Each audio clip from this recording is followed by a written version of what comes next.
અંકલેશ્વર ખાતે વિશ્વ પૃથ્વી દિવસની ઉજવણી અંતર્ગત ગુજરાત પ્રદૂષણ નિયંત્રણ બોર્ડ જીપીસીબી અને અંકલેશ્વર ઉદ્યોગ મંડળ એઆઈએના સંયુક્ત ઉપક્રમે વૃક્ષારોપણ તેમજ પર્યાવરણ ગોષ્ઠીનું આયોજન કરવામાં આવ્યું હતું। આ કાર્યક્રમ અંકલેશ્વરની જયશ્રી એરોમેટિક્સ કંપનીના સંકુલમાં યોજાયો હતો।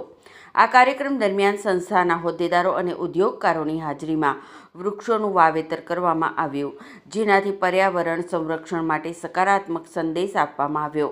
આ પ્રસંગે જીપીસીબીના આરઓ એસ.એન. અગ્રાવત, એઆઈએના પ્રમુખ વિમલ જીઠવા, ઉપપ્રમુખ હસમુખ પટેલ, સેક્રેટરી નિલેશ પટેલ તેમજ એન્વાયરો કમિટીના ચેરમેન વાલમજી દેસાઈ સહિત અગ્રણીઓ ઉપસ્થિત રહ્યા હતા।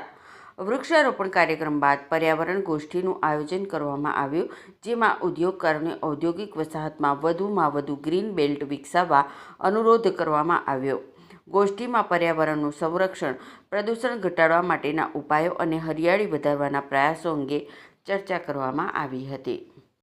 આજરોજ 22 એપ્રિલ એટલે કે અર્થ ડે, વર્લ્ડ અર્થ ડે નિમિત્તે અંકલેશ્વર ઇન્ડસ્ટ્રીયલ એસોસિએશન અને ગુજરાત પોલ્યુશન કંટ્રોલ બોર્ડ દ્વારા અહીંયા આજરોજ આ પટાંગણમાં એટલે કે જયશ્રી એરોમેટિક પ્રાઇવેટ લિમિટેડના જે વૃક્ષારોપણનો કાર્યક્રમ છે તેમાં આપણા આરઓ શ્રી અગ્રાવત સાહેબ અને વિમલભાઈ જેઠવા પ્રેસિડન્ટ તેમજ ઓફિસ બેરર અને આખો સ્ટાફ જયશ્રી એરોમેટિક આ બધાની સાથે આપણે ગ્રીન બેલ્ટ જે છે જયશ્રી એરોમેટિકનો એમાં વૃક્ષારોપણ કર્યું છે અને એક એવો સંદેશ આપવાનો પ્રયત્ન કર્યો છે કે ભારત ભૂમિ એ એક સદાય પૃથ્વીને માતા ગણે છે અને એનું દોહન નહીં પણ એનું સતત જતન કરે છે। આ જતનના ભાગરૂપે અને વસુંધરામાં આપણે કઈ રીતે રહેવું જોઈએ અને આપણી સૂર્યમાળામાં એકમાત્ર ગ્રહ પૃથ્વી